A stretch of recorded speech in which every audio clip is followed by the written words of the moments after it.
Good afternoon to everyone. I welcome all of you to the 86th lecture in the lecture series in Nonlinear Dynamics conducted by the Department of Nonlinear Dynamics, Bharathidasan University with the support from LUSA 2.0. It is my pleasure to introduce today's speaker, Professor K.Senthilnathan from Vellore Institute of Technology, popularly known as VIT Vellore. Professor Senthilnathan received the MSc and MPhil degrees in physics from the University of Madras and the PhD degree from Anna University from a well-known research scholar in nonlinear dynamics, Professor Porchellian. He is currently a professor and head of the Department of Physics, VIT Vellore. His areas of research include optical solitons, designing photonic devices using photonic crystal fibers, metamaterials, fiber sensors, and fiber lasers. He has published more than 100 research articles in his area of expertise.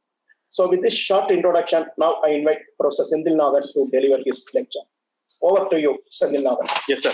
Thank you, sir, for the nice introduction. Respected Professor Lakshmanan, sir, respected Senthilnathan, sir, and other colleagues, and my dear students, very good afternoon. I know that I was told that I need to address the MSc students, and I was also told that you guys just completed your internal exam. I know that how difficult it is to sit again in a lecture after the, the test. I made it as simple as possible, so you do not need to scratch your head for understanding the ideas that I am going to share. If the ideas are known to you already, kindly excuse me. Okay. So since I'm going to address the MSc students, I made the slides as simple as possible. So I will be talking about mostly lasers, basics of lasers. Then our intention is to understand a new light source called supercontinuum generation. Of course, to understand the supercontinuum generation, you need to solve the nonlinear Schrodinger equation, but I'm not going to discuss that because I'm not going to address the research-specific domain people. I'm addressing only the MSc students. Therefore, I will introduce only the physics of the topic, supercontinuum, what the supercontinuum is. So to understand the topic, supercontinuum, you really need to understand the coherence aspects of lasers. Okay, only the basic ideas I'm going to share. So I hope that you will be with me. So whenever I address the students, so I always acknowledge my teachers who taught me and mentored me in my various stages in my life. Because of them, I stand before you guys. Thank you. It is right time to thank my teachers. So this is what I'm going to discuss today. This is the device that is available in the Thor lab. It's called the supercontinuum source. This is what is mentioned here. And we are going to discuss the physics of that particular device. So what is the plan then to understand the physics of the particular device? So first of all, we need to understand the quest for light source. Of course, we have various light sources. Okay, first of all, we need to understand the quest for light. And then, of course, we have various types of light sources. We will start with, of course, the first light was the fire. And then we developed, we humans developed various light sources, including lamp and then LED after the semiconductor revolution. So these light sources fall under the incoherent light sources. And then, of course, people also develop, after developing incoherent light sources, they develop coherent light sources also. So as I mentioned earlier, so quite often we will be bifurcating from our topic just to tell you some stories related to the topic. Okay. So as I told you already, I'm not going to talk about my research topic that is mentioned here, silicon nanowire embodied photonic crystal fiber. So we utilize that as a medium for generating the supercontinuum. So we are not going to talk about it. We are going to discuss only the physics of supercontinuum generation.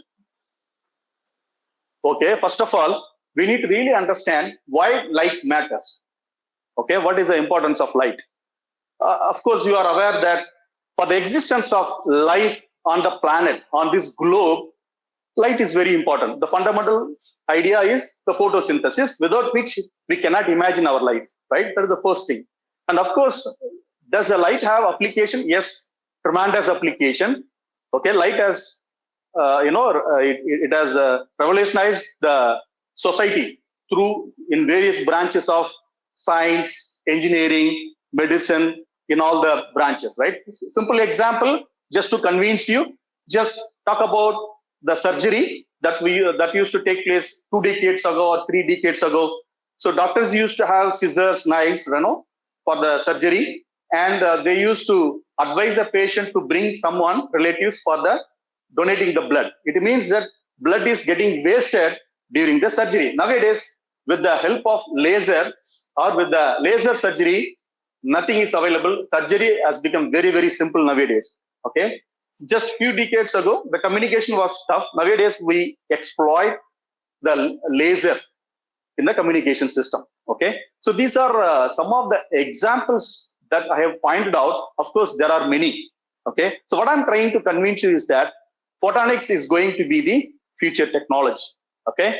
So in my style, I always say that if no light, no life. We are aware of, right? So then, having understood the importance of the light, now we need to really understand what is the velocity of the light. Of course, you are aware that it travels with of course, when you refer any textbook, standard textbook, it says that, okay, 3 into 10 to the power of 8 meter per second. And of course, for the first time, an attempt was made by Danish astronomer in the year 1676. And of course, at the end, Michelson, many people made attempts. At the end, Michelson, who successfully measured the velocity of the light in the year 1879.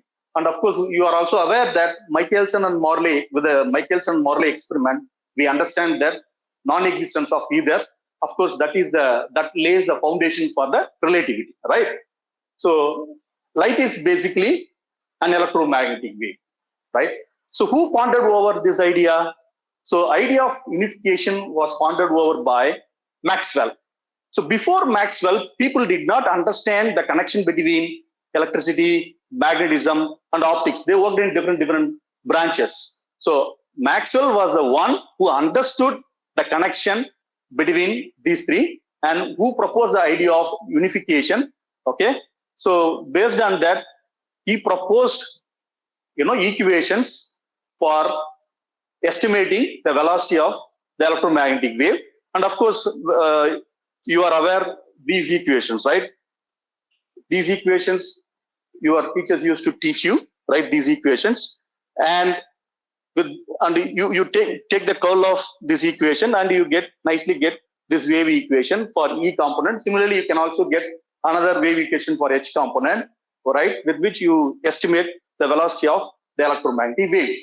So now, if you really ask the question, are these equations proposed by Maxwell? Really not. All right.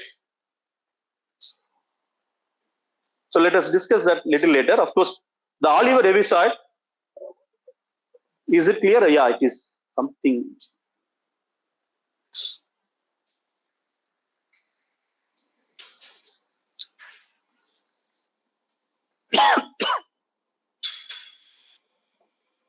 Sir, is it visible, sir? No, slide? Slides are not visible now. You can hide the slide bar. Just a minute, sir. Yeah. Yes. Now it's gone. Yes. To appreciate the velocity of the light, you just assume a situation where you are chased by a dog. What is the maximum distance covered by you? Maximum you can cover a few meters per second. What is the distance covered by the light? It is basically 3 lakh kilometers per second. If you pronounce it in terms of meter per second, you may not understand the velocity of the light, how much distance that it covers. But if you really mention it in terms of kilometer, because the distance is too large, too high. Therefore, if you measure or if you tell that in terms of kilometer per second, then you really understand that, yes, it travels per second 3 lakh kilometers. But what is the maximum distance that you can cover if you are chased by a dog? Maximum few meters, right? With which when you compare these two, you really appreciate the velocity of the light, right?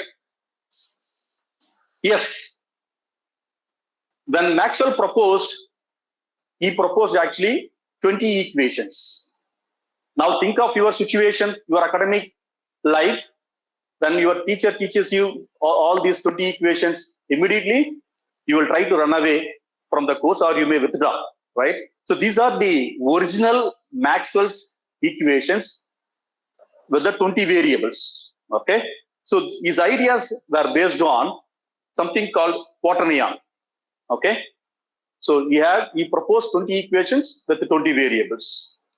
Right now, we really need to understand what is a quaternion. Quaternion is basically an extension of a 2D extension of a complex number, okay? And of course, the quaternion idea was introduced by Hamilton in the year 1843. And people also call this particular number as a Hamilton number.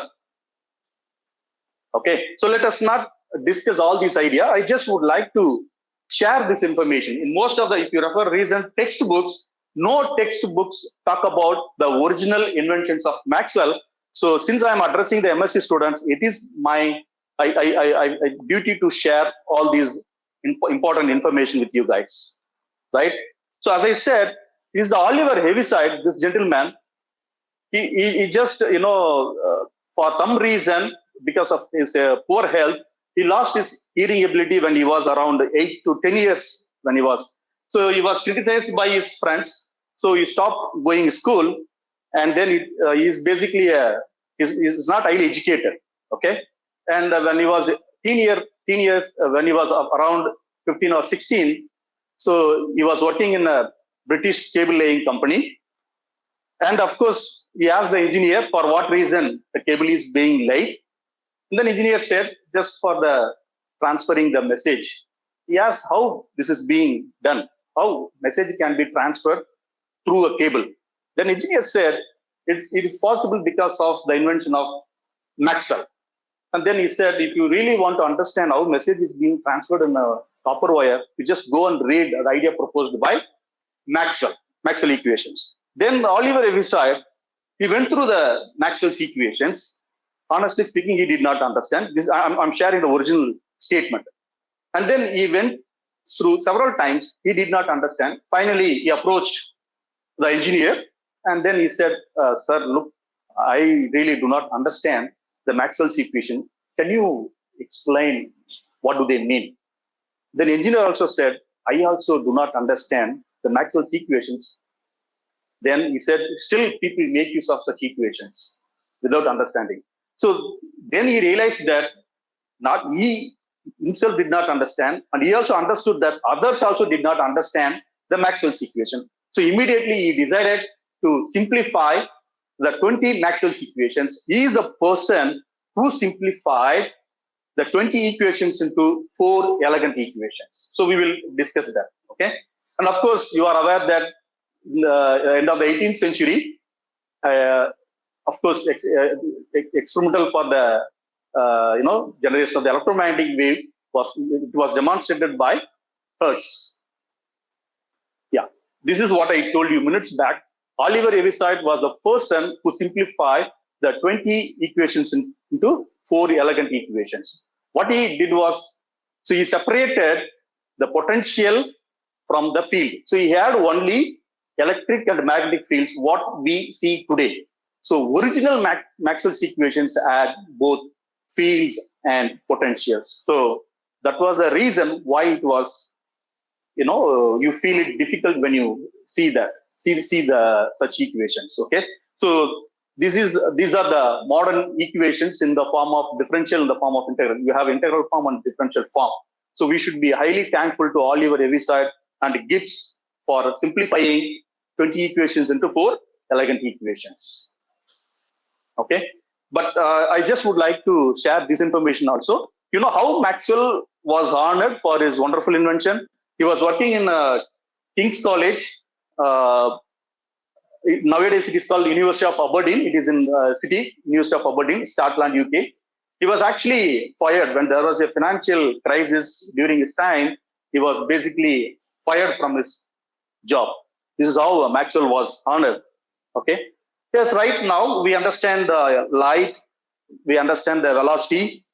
So we understand light is basically electromagnetic wave, and we understand the original Maxwell's equations and the simplified Maxwell's equation. Now the question is, from where to get the light? So there are basically natural and artificial light sources, right? So from all these sources, you get light.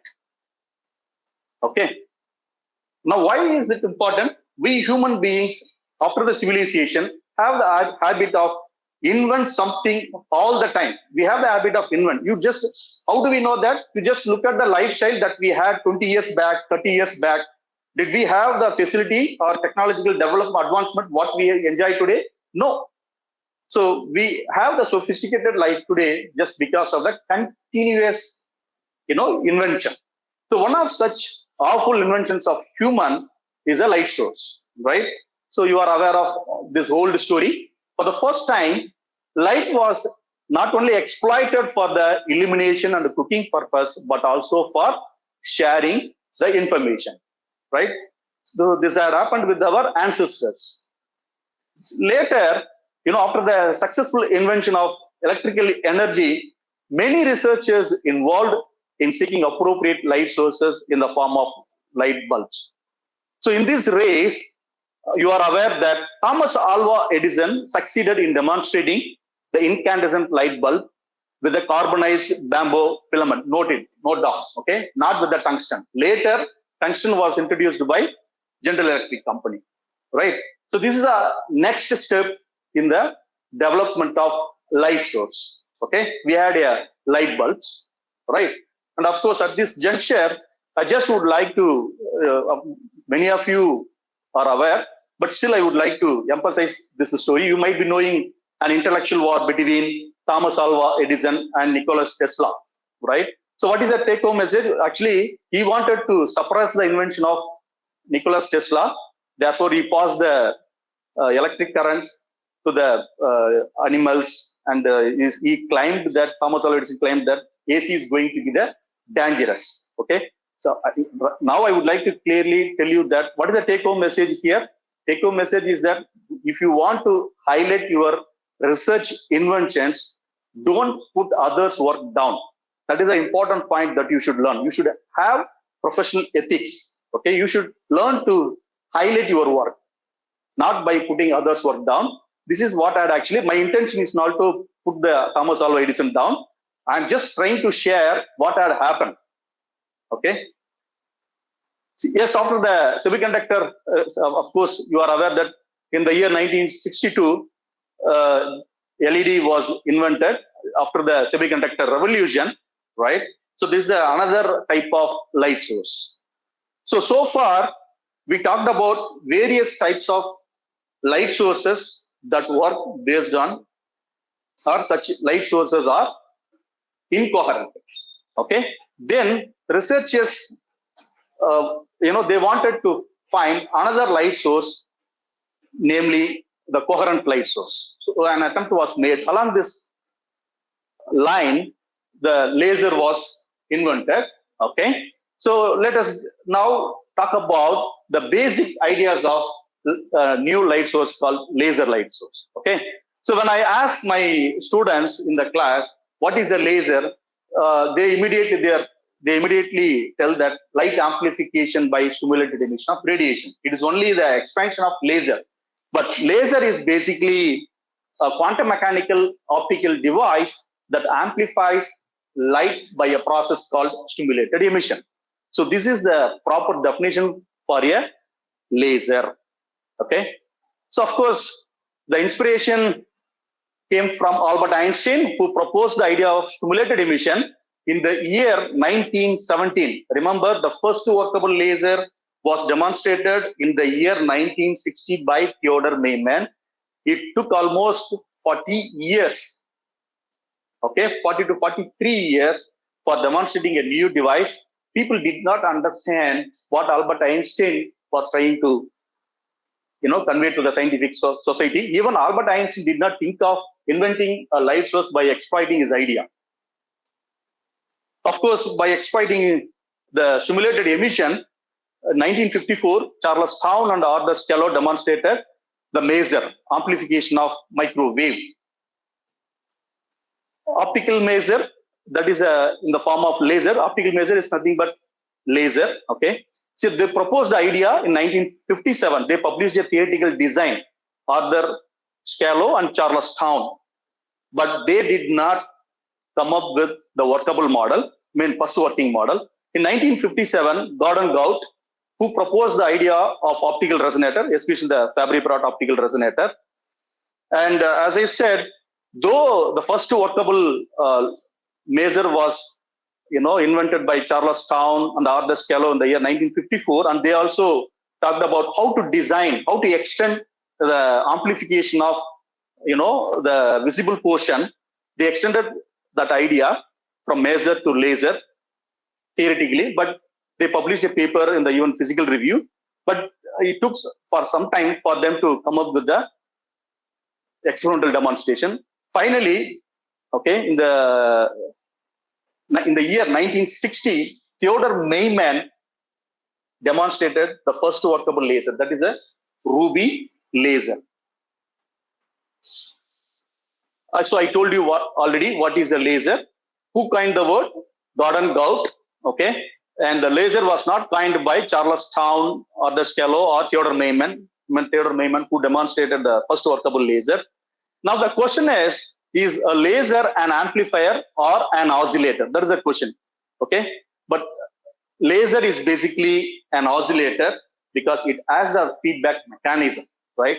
Then why do we call laser?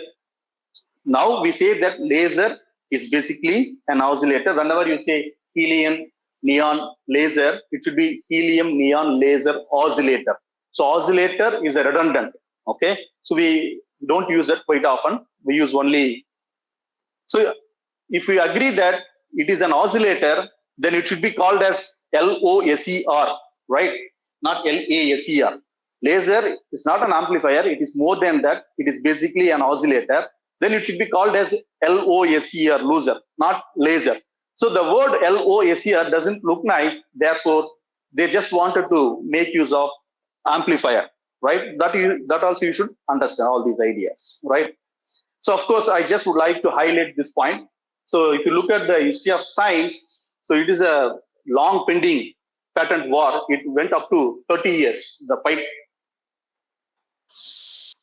Of course, if you want to really understand the laser action or how laser works, you need to understand the three fundamental ideas, three fundamental processes, namely stimulated absorption, and the second one, spontaneous emission, and third one, stimulated emission. That was pointed out by Albert Einstein.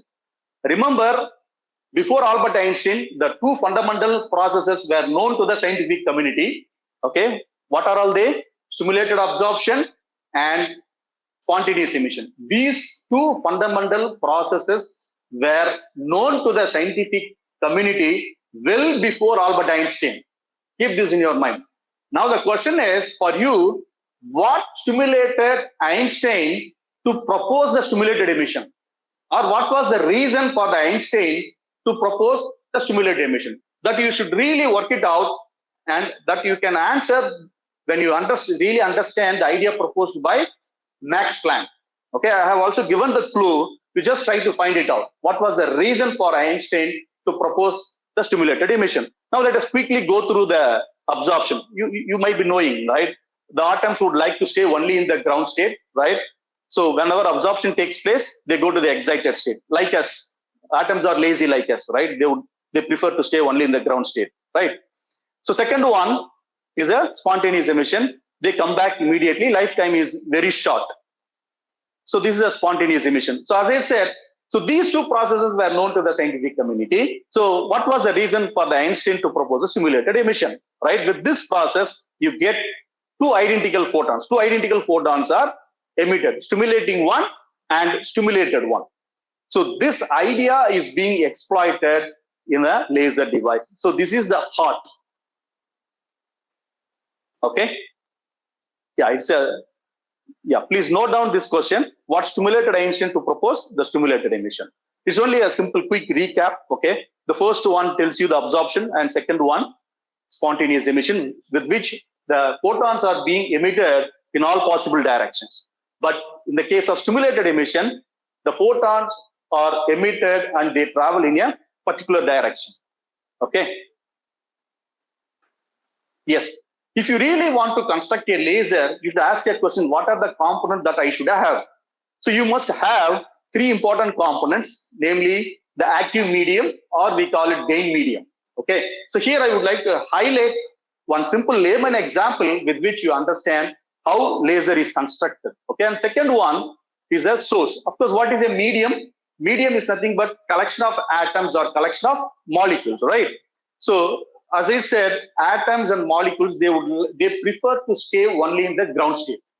That is the most stable state where they do not need to anything like us, right?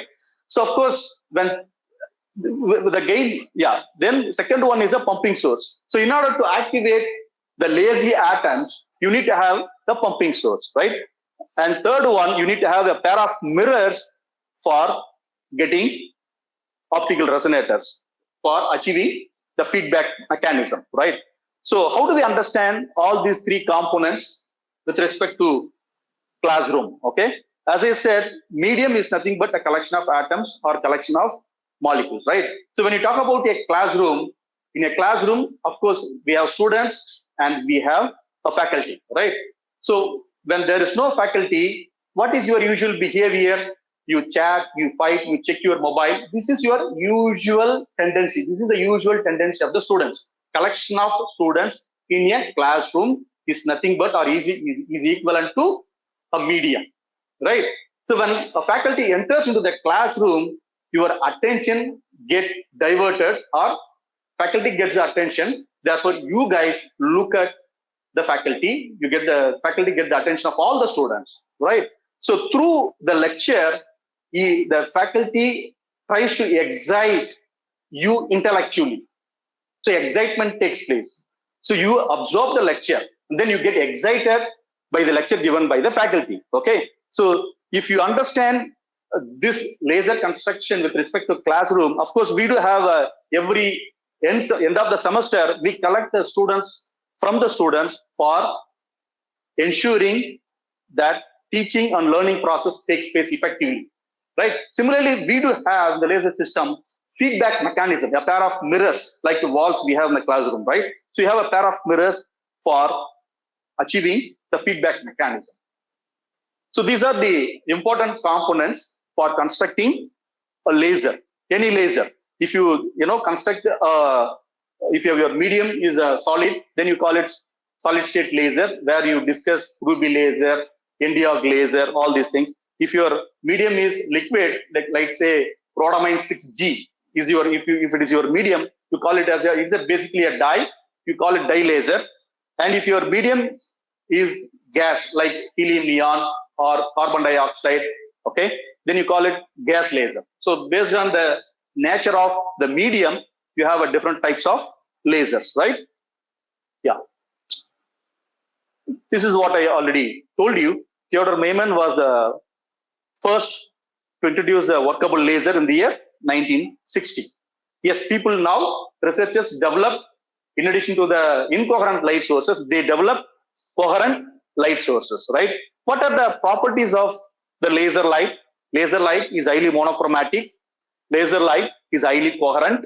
Laser light is also highly polarized. This is what do I mean by directionality, right? Laser light is also highly intense. Since they move in a particular direction, intensity turns out to be maximum, right? Now, my question is, you do not need to answer right now, but I want you to work it out. Of these properties, which is the most crucial property, without which rest of the properties can't be achieved, okay? So now let us try to understand the physics of laser.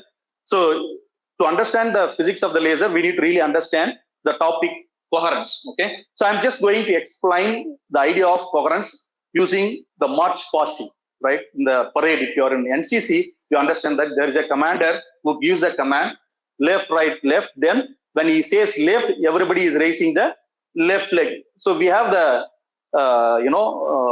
soldiers in the rows and columns. So you can also talk about the classroom example where students sit in the rows and columns, right? So with which we can understand the coherence. Yes, this is the how light is being emitted by different light sources, say white light source, monochromatic light, and laser light, right? So we will try to understand. Yes, this is what I told you minutes back.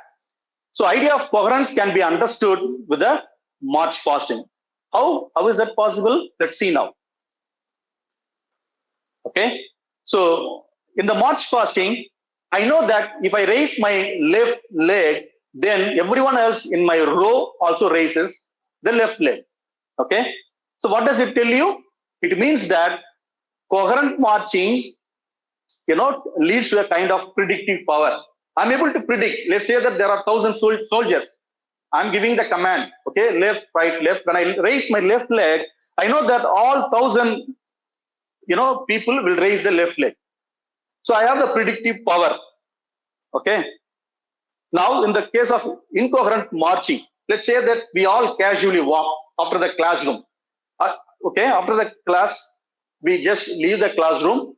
It is not a coherent marching. Now, I ask the question, if I raise my left leg, how many students will raise at the same time left leg? It's not possible. This is what we call incoherent marching, right? So based on the state of my own leg, I can't say what others marches leg are doing.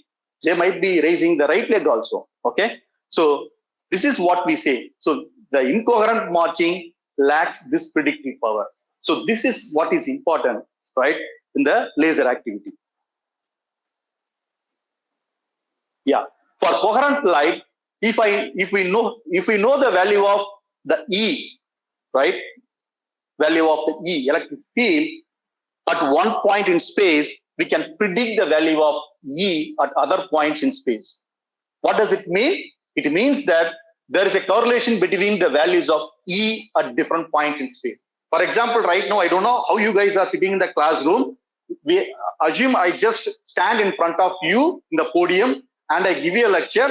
We classify the arrangements in the rows and columns. Okay. If I talk about the wave propagation along the column direction, okay, let's say that in the column direction, 20 students are sitting.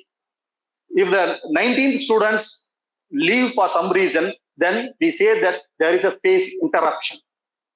If 20 students are sitting continuously, then there is no phase interruption. In which direction? In the longitudinal direction or in the wave propagation direction. So we call this as the temporal coherence. Now, similarly, with respect to my left-hand side and right-hand side, we have the rows, right? We have the students who are sitting in the rows. Yes, assume that there are 15 students with respect to my position, left-hand side 15 and right-hand side 15. Then if the 9th students leaves for some reason, then there is a phase interruption.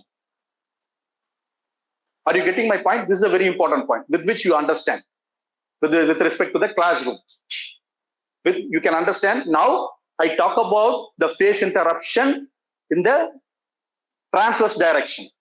I mean, perpendicular to the wave propagation direction. I assume the wave propagation in the column direction, right? Hope you are able to follow what I'm trying to tell you. So, just coherence can be characterized by its degree of coherence in two distinct directions. You need to measure or look at the wave propagation direction and ensure that there is no interruption. And similarly, you should also look at the transverse direction and ensure that there is no interruption, wave interruption, phase interruption. Okay. Yes, based on this, we classify, the coherence into two types: temporal coherence and spatial coherence. So now first, let us discuss the temporal coherence. So what is the temporal coherence then? Whenever you try to measure the degree of coherence in the direction of wave propagation, then it is called longitudinal coherence or temporal coherence. With respect to classroom, I'm talking about the students who are sitting in the column, right? So in the marching analogy, this corresponds to whether everyone in a given column is raising the left leg at the same time. If everybody raises the left leg, then there is no phase interaction. Everything is perfect in the wave propagation direction. Okay, so what do we need to understand is that if it is perfect longitudinal coherence, it means that the phases, the constant phases are, the planes of the constant phase are uniformly spaced without interaction. This is an important point that we should note down. So the second one is the spatial coherence, right? So again, we measure the degree of coherence in the perpendicular direction to the wave propagation direction. This is called transverse coherence or spatial coherence. So in the marching analogy, this corresponds to whether everyone in a given row is, now we are talking about row. Previously, in the case of temporal coherence, we talked about people or soldiers who raise their leg in the column. Now we talk about row. Okay, this is a perpendicular direction. If everybody raises the left leg, then it means that spatial coherence is perfect, right? So why is this important? So remember a few minutes back, we discussed the properties of the laser, right? 4 important properties. Basically, the first 2 important properties are facilitated by the temporal coherence. That is why we need to understand first the temporal coherence, which facilitates the 2 important properties, namely laser light is highly coherent, laser light is highly monochromatic. We should use the word all the time highly. Okay, you should not use the word laser light is coherent, laser light is monochromatic. Nothing is coherent, nothing is monochromatic in this world. Okay, so you should use the word, or you should be very careful enough whenever you use this word, right? You should always use highly coherent, highly monochromatic. So if you really want to understand the temporal coherence, you need to understand the 2 important points here. One is the coherence length and coherence time. As I said, if there are 20 students sitting in the column, assume that 17th students is leaving, then there is a phase interruption. You measure the distance. Okay, so coherence length is the average length up to which the waves maintain the constant phase, uniform separation between the heads of the students. Are you getting my point? This is a very important point that you should note down. Now, how do we define coherence time? Again, coherence time is also the average time up to which the waves maintain the constant phase. Let's say that you just monitor, you just switch on the clock. Okay, it's a 20 seconds, 40 seconds, and then the waves maintain. There is no interruption. Okay, then probably after the 60th second there could be an interruption. Then you take the average. Okay, then you find out the coherent times. So coherence length is the average length up to which the waves maintain the constant phase. Coherence time is the average time up to which the waves maintain the constant phase. So these 2 parameters are related this way. LC is equal to C into TC, that you are aware. It's very easy, right? So of course you are aware that coherence time is related to, or it is inversely proportional to the bandwidth. Okay. We know that in the laser device, we exploit the stimulated emission. Because of the stimulated emission, we get the identical photons. They travel in a perpendicular direction for long distance. So that is why LC turns out to be maximum. When I say LC, I'm talking about coherence length. So coherence length turns out to be maximum for laser light. It means that for longer distance, okay, the waves maintain the constant phase, right? So if LC is more, then TC, that is a coherence time, is also more. It is a direct proportion, right? So if TC is more, basically what happens to the bandwidth? Bandwidth has to be minimum.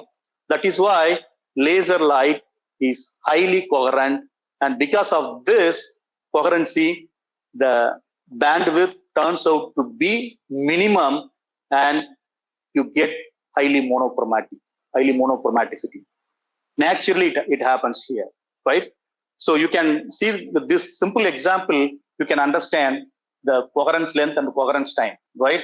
So for a conventional light, what you use in your classroom or where you are, the bandwidth is roughly 300 nanometer, right? 400 to 700 nanometer is visible. If you take the bandwidth this much, TC turns out to be very, very minimum.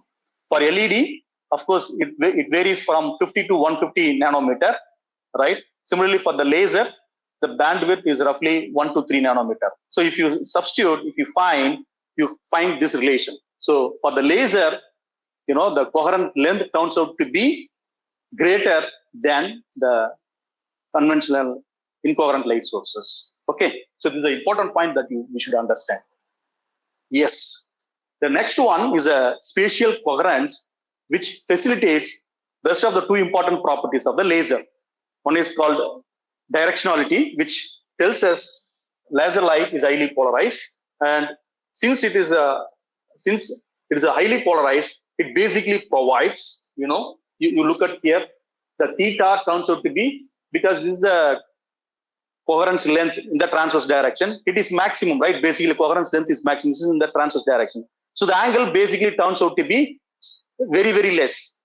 So if diverging angle is less, okay, it means that all the photons move with the same direction. Since theta is less, this is the angle. So how do you calculate the brightness? Power emitted per unit area solid angle.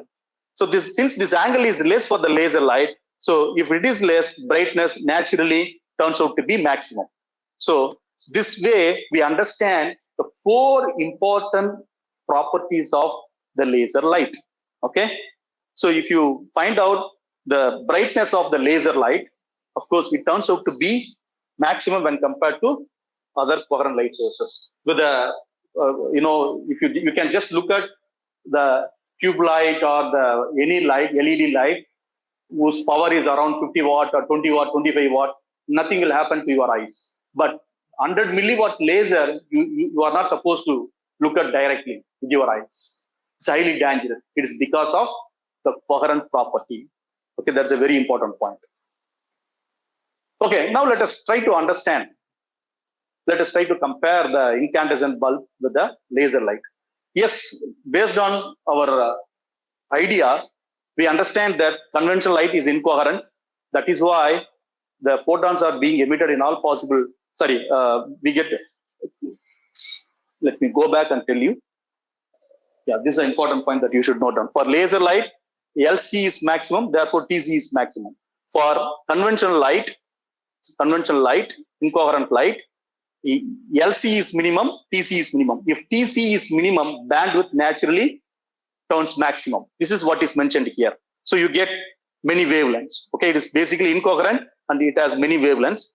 And of course, the photons are being emitted in all possible directions by spontaneous emission. Therefore, naturally, the intensity is very, very less. In the case of laser light, the photons are being emitted by the action of stimulated emission. They are highly coherent. Since they are highly coherent, they provide highly monochromatic light, right? So it is highly polarized. That is why the intensity turns out to be maximum, right? So now let us try to understand this in a simple way. Yes, it is a conventional light source, is a less intense with a wide spectrum, whereas laser light is high intense with a narrow spectrum. Hope you understand. Okay, why? Why is that? Temporal coherence is less. Temporal coherence is less. Okay, that is why you get wide spectrum. Spatial coherence is also less. That is why it is less intense. We understand this one by these two ideas. Similarly, you look at here, temporal coherence is high for the laser. Spatial coherence is also high. Because of that, since temporal coherence is high, you get narrow spectrum. Spatial coherence is high. That is why you get high intense laser output, right? Of course, we like laser light a lot because it has, like a conventional light, it has also made a very big revolution in all the branches of science, engineering, and technology. As I said, nowadays, laser surgery is, people use it a lot for various activities. Okay. So Now the question is, we need a high intensity laser light for various wavelengths. We ask at this juncture, we ask a question: is it possible to realize a light source exhibiting both wide spectrum and high intensity? Because laser light has only narrow spectrum. It is undesirable. No, we wanted to have high intense laser light with a wide spectrum. For example, if a doctor, would like to do a surgery, let's say eye surgery or dental surgery or some for dermatology purpose, you need different wavelengths with the high intense. But laser can provide you only with the narrow spectrum. So it is not possible, right? It means that it's not economically viable if you develop more lasers. So if a single source can provide a wide spectrum with a high intense, then it is a great. So that is a need. That is why we are looking for such a new source called supercontinuum. Is it possible to enhance the spectrum without compromising the intensity? Again, I repeat, laser light provides a high intense light with a narrow spectrum. Now the question is it possible to come up with a new light source that can provide you high intense with the wide spectrum? So according to the coherence, temporal coherence and spatial coherence, it is not at all possible. Okay. So this is a question what we ask now. What should be done naturally? Okay. Yes, it is possible if you just break the spatial coherence. Temporal coherence. Okay, so temporal coherence only facilitates you narrow spectrum. Okay, so just compromise on this.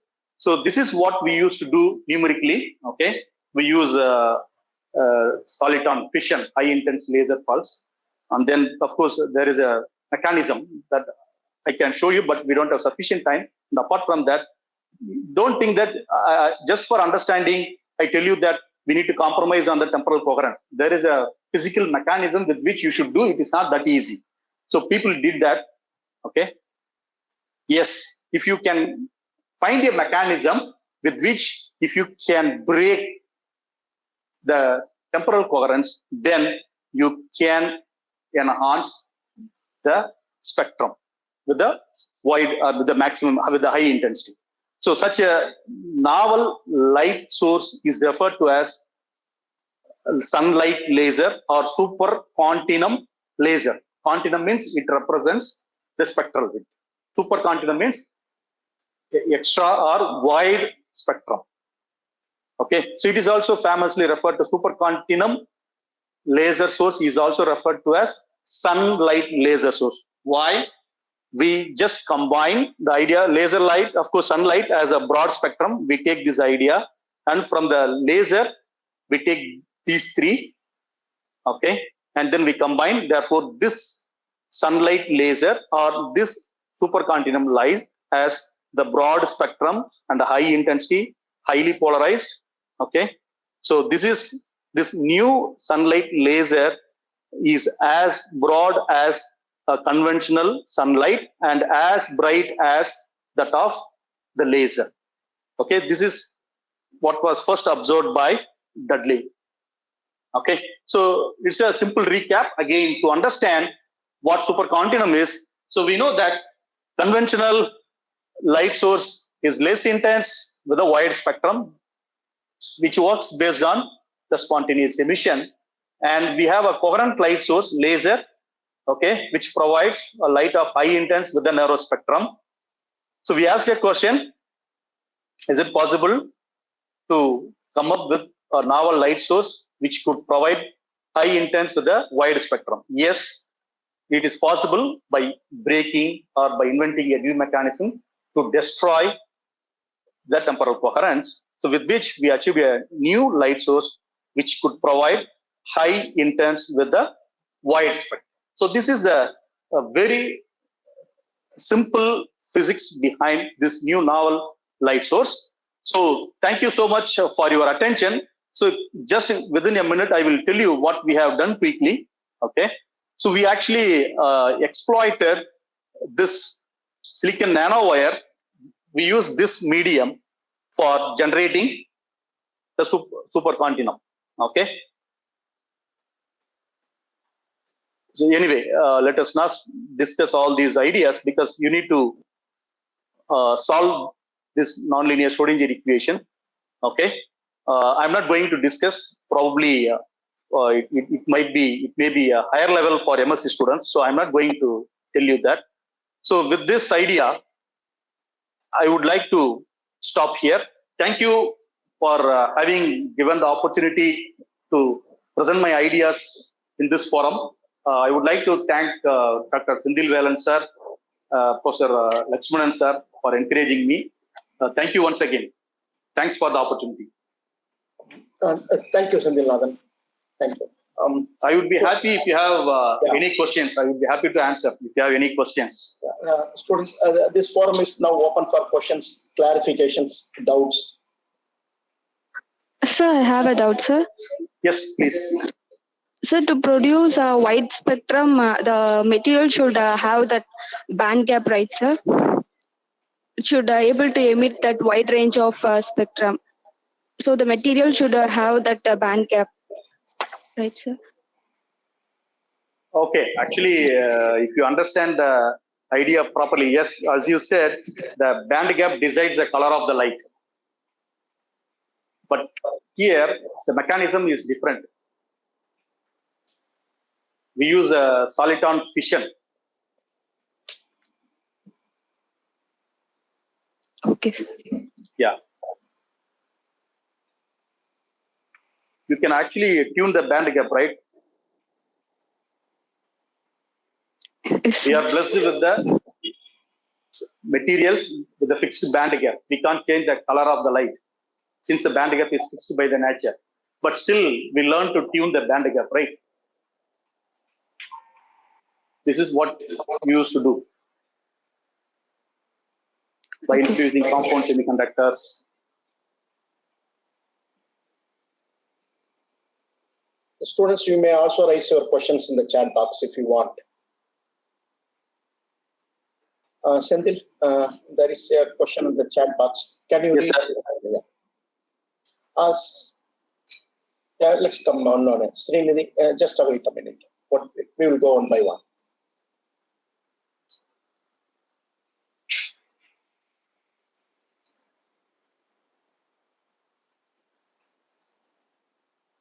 How stimulated emission may light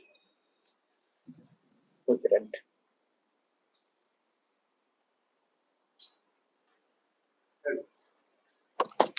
What is the question? How stimulated emission makes light coherent? coherent? Yeah.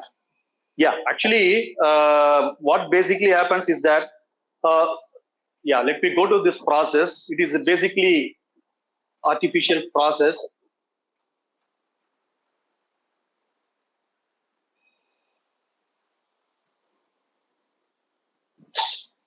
Can I go to the slide?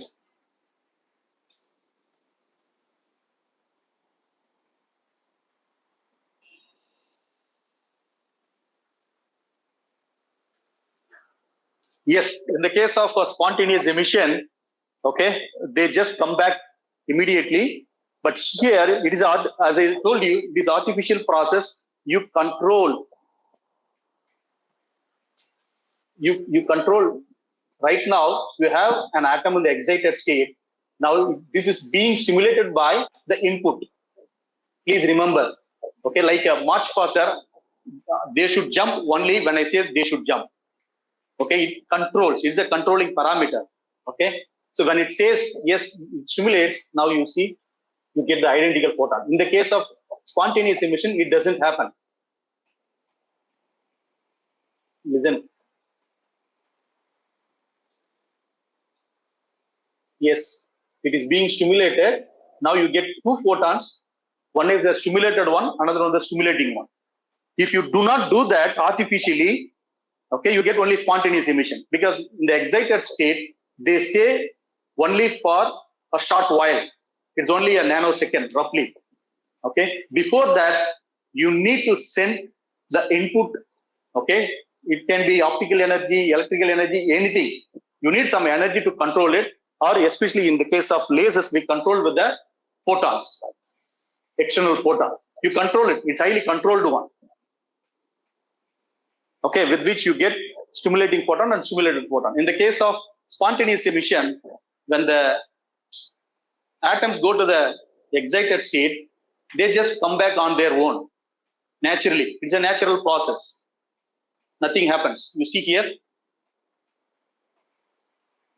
no external photon. That is why in the case of conventional light source, photons are being emitted in all possible directions because they jump in all possible directions. It's a highly statistical process. Whereas the stimulated emission, it's a controlled process, okay, where like a commander controls the soldier, the input photon controls all the atoms. When they say jump, they jump all the photons jump at the same time.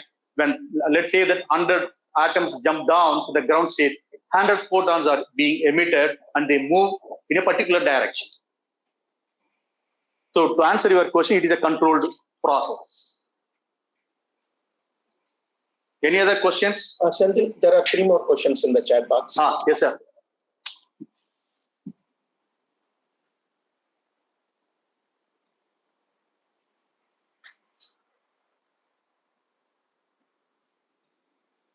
How can you calculate the peak power? Actually, yeah, somebody is working on this topic. Peak power, you need to calculate the peak power based on the length. Okay, you know the dispersion length, non-linear length. Okay, so with which you can easily calculate the peak power.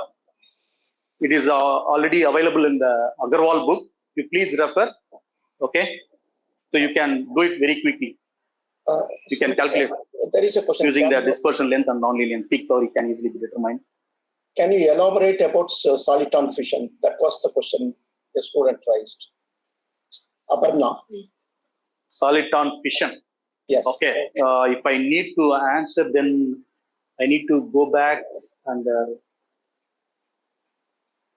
I did not touch it because since I'm addressing, it may not be easy for you guys to follow. That is why I did not touch my research topic.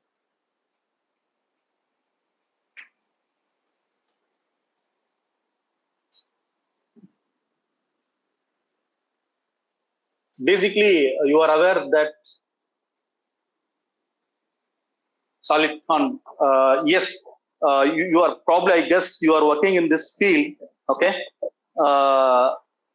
Fission basically is what? Breaking, right?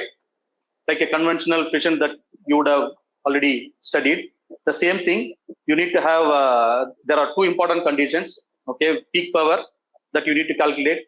When you substitute that, you will get probably higher order solitons in terms of 10 or 11 or something, whatever it is. You need to, somebody has also asked something related to the material parameter. So you need to choose a type of medium. As I said, here we don't choose a conventional optical fiber, even not a conventional photonic crystal fiber. We used silicon nanowire embedded photonic crystal fiber. So you need to get such material parameters that for calculating dispersion length and nonlinear length, so that you can come to know what order of soliton that you are injecting in, input parameters. Okay, so you have a numerical parameters and physical parameters. So separate them carefully and find out, choose all your wavelength, peak power, everything before launching, simulating any nonlinear equation, so that you can do it. Okay, soliton fission is a breaking of soliton, higher order soliton into multiple solitons. Any other questions? Yeah, there is a few other questions in the chat box. There is a question from Sejal. How do we achieve polarized photons through simulation? No, it's polarized means here there are 2 different types. One is the material polarization, another one is the light polarization. When I say laser light is highly polarized, it's a direction. I'm talking about the photons are being emitted only in a particular direction. We talked about spatial coherence, where we talked about the coherence length DC Okay, that turns out to be maximum. Whenever you talk about laser, you need to understand two things. One is the phase correlation, constant phase along the wave propagation direction. Another one is constant phase along the transverse direction. So in the transverse direction, remember the expression theta is roughly related to lambda by dc. The dc is the coherence length, spatial coherence length. That turns out to be a maximum. Therefore, theta is minimum. So it means that the photons move only in a particular direction, only with which I can convince you. The photons move in a particular direction. We should have a proper scientific reason for everything. Yes. So that condition tells you that photons move in a particular direction. Therefore, we say that laser light is highly polarized. Since theta is less, how do you calculate the brightness? Brightness is calculated by using power emitted per unit area per unit solid angle. Since angle is turns out to be less for all the photons, therefore naturally brightness turns out to be maximum. Okay. Yes, and then there is another question from Preeti, MSc students. Yes, sir. By the idea of multi-photon absorption, which is a non-linear property, and by tuning the band gap, can we produce wide range of spectrum? Sir, I don't have any idea, sir. I'm sorry. I may need to think about it. Okay. So you are asking, probably they may not be coherent. You are saying that with the you can get wide spectrum. Okay. Of course, based on the band gap, but you may not be able to generate coherent light. Okay. Yeah. Preeti, the multi-photon absorption. Okay, Preeti, is that clear? Yes, sir. Yeah, Thank okay. you. Yes. There is a question from CN Kumar, Punjab University. So what is the future of the solution of higher order nonlinear Schrodinger equation that tells the supercontinuum is achieved? No. Not the feature of higher order soliton. As I told you, you need to have high intense pulse. The moment you do that, you can basically when you plug in such values in the dispersion length or nonlinear length, basically you calculate the order of the soliton. You don't fix the order of the soliton. You fix first the medium, then you calculate you need to understand the two important points here. The first and foremost condition is that you should have a high nonlinearity with a less dispersion. So you should be clever enough in choosing the medium. So once if you know all these parameters, you plug in the formula that I told you, power is related to dispersion length or nonlinear length or order of the soliton. The moment you plug in such values, automatically you get the order of the soliton. You cannot arbitrarily fix the order of the soliton. Are you getting my point? It should be other way down. It should be other way down. Other way around. You don't fix the order of the soliton and you work. Okay. You fix the parameters and then you work it. Kumar, are you there? Is that clear? Yeah, maybe. Sejal has raised one another question. Oh, yes, sir. I haven't understood it. Maybe for some other time we can continue the discussion. Okay. So Sejal has raised one another question. How does the incoming photon stimulates the atom without losing its own energy? Senthil, are you able to read the question? Yes, sir. Yeah. She has raised actually, I don't know whether it's a girl or not. Yeah. She has raised two questions. Yes. Here the stimulation takes place, the atoms are already absorbed. For the absorption, then photon is being lost during the absorption process. In the stimulated emission process, it is not being absorbed by the medium. It only stimulates.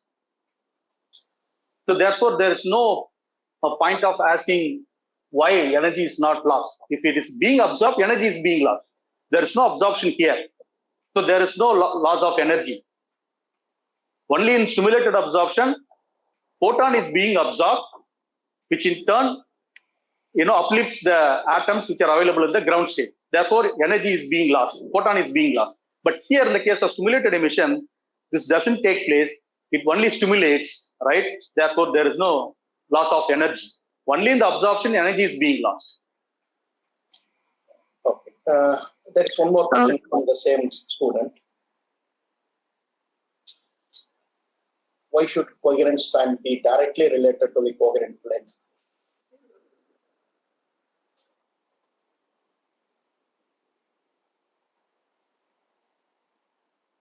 No. I'm talking about coherence time and coherent length. When you measure along the wave propagation direction, right? Coherence, as I said, assume you are all sitting in rows and columns. Okay, I just look at coherence length in both the directions, in the transverse direction also, in the longitudinal direction also. As I said, I just find out. Let's say that there are 50 students in the row. Okay, I just look at each student, and probably the 47th student probably would have left. Now measure the length. It's only a simple way, but basically it is the statistical process. Okay, it is a length up to which they maintain the constant phase. Again, the time, you just start the clock, you see that how long they maintain the constant phase. Then you stop the clock if they lose coherency. It is the average time or it is the average length up to which they maintain. Both have to be maximum, right? If you say coherent, they both have to be maximum. They are directly proportional, coherence time and coherence length. Sajal, Sir, Yes. yes, sir, this one is okay, but may I continue with the previous one? Yeah, please go ahead. So there you said that since the photon is not being absorbed, it doesn't lose energy. But what is actually happening when it is stimulating the atom? What is it doing? It must be transferring some energy to the atom or somehow. No. As I told you, assume you are in NCC. I'm a commander. When I'm commanding you, right? I'm commanding you. Do this. If there are 90, assume there are 100 soldiers. They need to jump down from the dam. If a commander says that you guys should jump, they jump. At the same time, it gives a command to the atoms. That is why it is done before the spontaneous emission. Otherwise, spontaneous emission will dominate. Simulated emission is basically artificial process. That is why it doesn't happen naturally. It is a controlled process. So energy is not being lost in the case of stimulated emission. Only in the absorption energy is being lost. Yes, sir, but what is the actual process by which it stimulates the atom? What is it doing to it? How is it doing it? I don't know what you are asking. It stimulates basically. That photon actually stimulates before the spontaneous emission. Normally, let's say the 10 nanosecond, they jump down automatically from the excited state. So before 10 nanosecond, this process should happen. Otherwise, spontaneous emission will dominate. That is why you send external photon to control this process. Okay, sir. Senthil, there is Yes, yet another question. Why we need a broad spectrum? A student has raised. As I told you, you need to have for various applications. For example, laser has only narrow spectrum. For various applications, you may need to have multiple wavelengths. If you plant multiple wavelengths, laser cannot give you. That is the main reason why we need to have high intense lasers for high intense output with the multiple wavelengths. Okay, probably same laser can be used for dental surgery. Same laser can also be used for dermatology. Same laser can also be used for eye surgery, for various applications. I'm talking about only in the medicine side.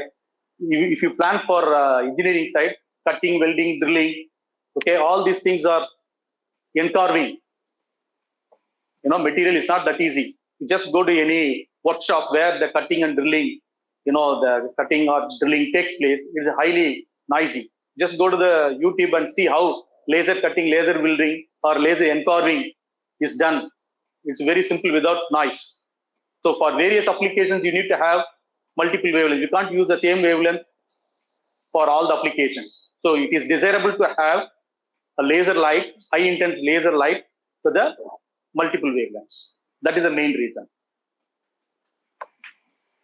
All right. So students, are there more, you need more clarifications? Yeah, can I ask a question? Last question. Maybe? Yes. Yeah. So the view graph which is being shown, that Yes, is sir. the experimental intensity profile. Is that right? Sir? The view graph evolution of supercontinuum at 0.8 micrometers. Yes, sir. Yes, sir. What is on the y-axis? That's the intensity. Is that right? Sir, 1 minute, sir. The third panel. Yes, sir. Yes, sir. Yes, sir. You are talking about y-axis. That is the intensity. Is that right? Yes, sir. Yes, sir. So the point what I'm trying to tell you is the following. Yes, you sir. have a higher order nonlinear equation, generalized nonlinear equation. Yes, sir. So the parameters are chosen such a way that a particular order of soliton is excited. Yes, sir. Then if I plot the intensity, theoretically, it should somewhere match with this experimental number. Is that correct or not? That's the question. Yeah, yes, sir. Suppose for a generalized higher order nonlinear Schrodinger equation, Yes, sir. for some appropriate coefficients, my intensity profile mimics with this experimental signature. Yes, sir. This is your observation, okay? Yes, So yes, sir. now it tells you what kind of solution I have got, which has similar kind of intensity. Has that work been done? That's the question. Sir, can you repeat the last point, sir? Sorry. The graph in the third graph in that particular Yes, sir. thing is experimental Yes, sir. observation. Is that right? No, sir. It's only a theoretical, not experimental observation. Numerical simulation. Yeah. It's only a numerical simulation, not experimental one. We did not do any experiment. Okay. So this is a numerical simulation. Yeah. Now, if you can find out some analytical solution where Yes, sir. intensity is constant over a range, Yes, sir. does that mean that supercontinuum is, if the intensity is flat as a function of what is y-axis, x-axis here? Wavelength, sir. Wavelength. Yeah.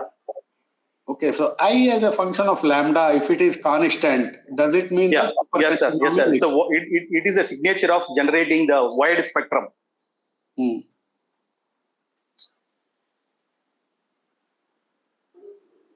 Okay, the constant amplitude solution, some work in scientific reports and Nature, Yes, sir. they talk about the constant amplitude solutions, means constant intensity. Are they not related to any supercontinuum effects?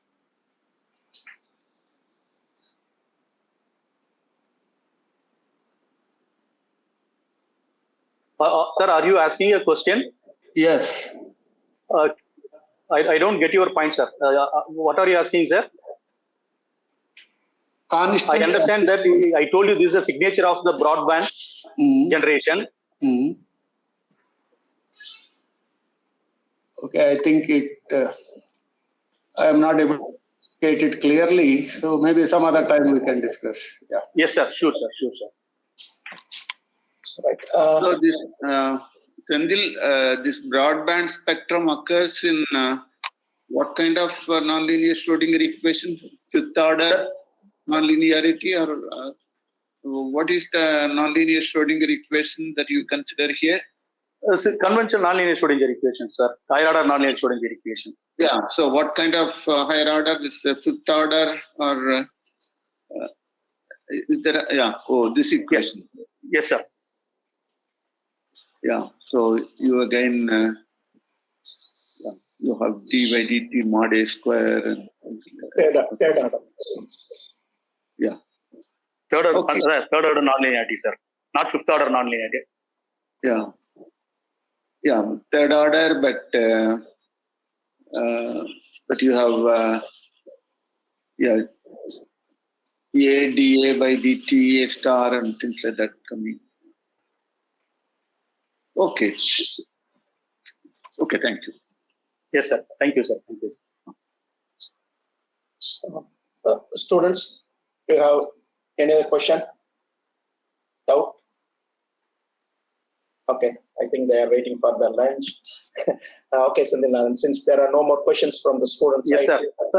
So sorry for having killed your lunch time.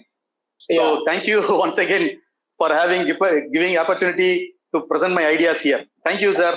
Thank you once again. Before that, I will also conclude the session. Yes, sir. Yes, So sir. since there are no more questions, I would like to conclude the session by thanking Professor K.Senthilnathan for accepting our invitation and giving a very wonderful talk on the basics of lasers and about the supercontinuum generations. Okay, thank you very much, Professor Senthilnathan. Thank you. Thank you, sir. Thank you. Thank you. Yeah. Thank you, sir. Good. Yeah. Yeah. Kumar, you want to talk?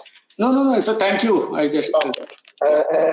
Nice to see you, Kumar. After a long time. Okay.